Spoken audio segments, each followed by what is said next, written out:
Blagosloven Gospod, koji nas ne dade zubima njihovim da nas rastržu. Duša se naša izbavi kao ptica iz zamke lovačke. Oprosti, Gospode, slugama Tvojim i primi prolivanje krvi naše za nas i za naše srodnike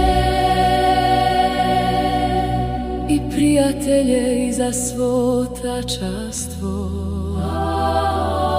da se oslobode od tame neznanja i svetlim očima ugledaju hrišćansku veru